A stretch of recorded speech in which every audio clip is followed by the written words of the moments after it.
In order to access Scatter Advanced, you can go straight to the asset browser, then go to the Pongo library, then Geometry Nodes.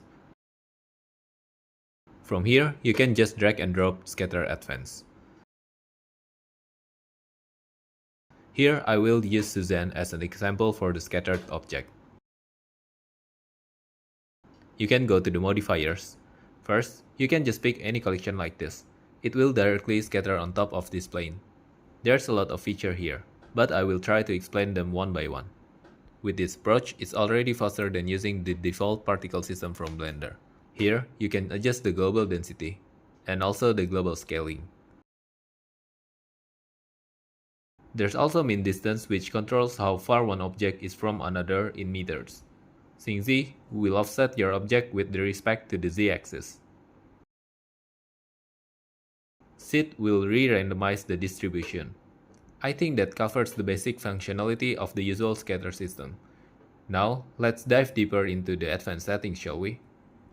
Here, I'll try to increase the complexity of the scatter ground so you can see how well the scatter system performs. The next feature is Align Normal. Basically, it aligns the object perpendicular to the ground. The rest of the feature will still work the same way as before.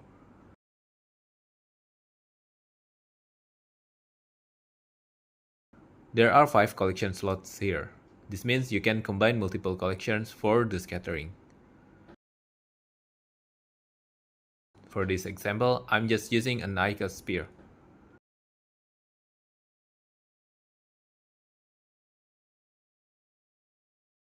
See, there's also individual settings for density and scaling for each collection, so you can have more control over it.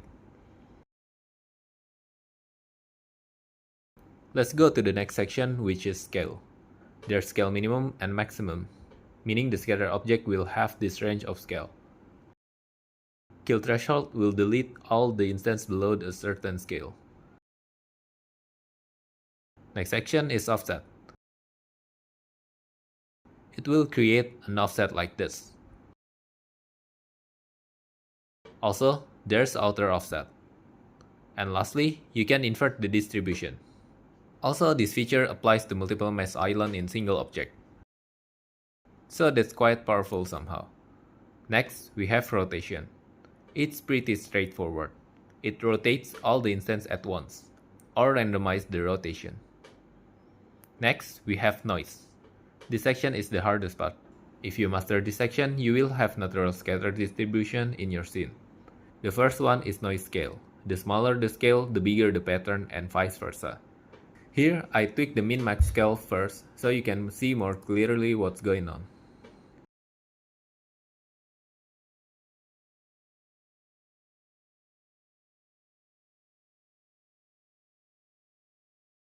And then, there's noise compress, which basically makes the gap between min and max scale more contrast.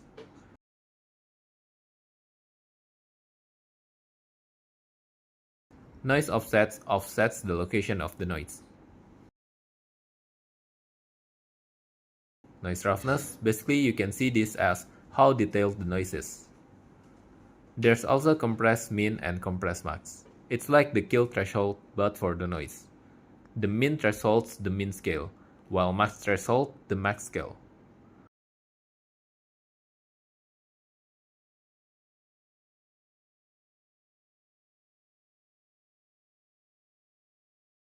Lastly, you can also flip the noise. Next, let's go to the Vertex group. You can go to the weight paint mode and add some weight to it. It will create the Vertex group here. We can use these groups for the distribution like this. Since the other island has no vertex density, we can paint it out like the dense mesh.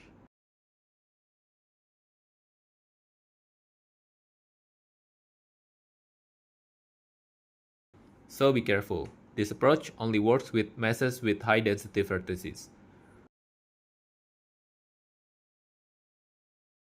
Also, there's a flip distribution feature. Next, we go to the custom texture. Here we can use texture to guide the scatter distribution, so it doesn't require dense meshes. But instead, we need to have proper UVs. You can add a new texture here as a dummy. Here, the pixel resolution will dictate how sharp you can draw on your meshes. I'll go with 4K texture to demonstrate this. As you can see, the pen works normally on low poly meshes.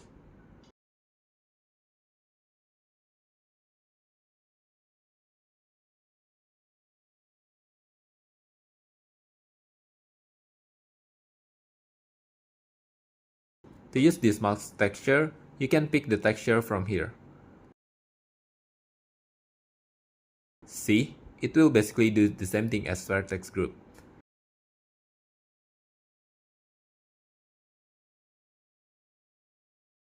Be careful, don't forget to save the texture using this button. Not saving the texture will discard it if you close Blender. Next, we can also use the paint strength to affect the instant scale.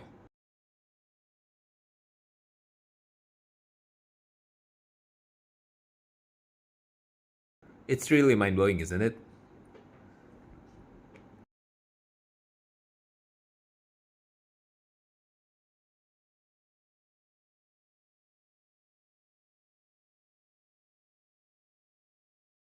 The color picker will dictate which color the instants appear on. Threshold will compensate the color range for its distribution. For instance, we can draw a red color in this part. If you want this red area scattered, you have to color pick the red color.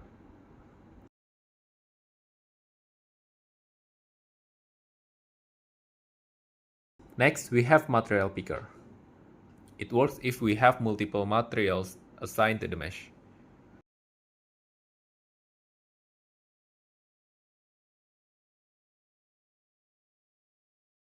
Basically, we just pick the material that we want to scatter over.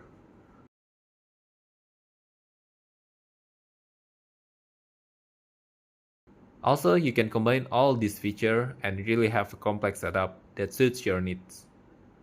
Then we go to the next section, which is Repel.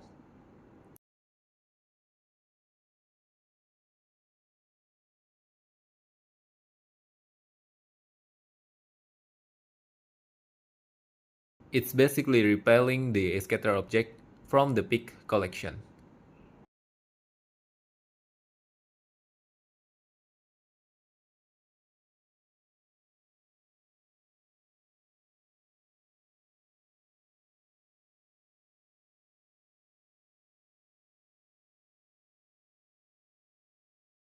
Or you can just flip to use this feature as an attractor instead. Lastly, we have the wind feature. These signs show which direction the wind is blowing. I'll try to change the object to better visualize this feature. As you can see, it really works. You can play with the rest of the settings. It's pretty straightforward. It does what it says. And basically, we have covered all the things you need to know about Scatter Advanced. With this, the sky is the limit. You can go as far as your imagination goes.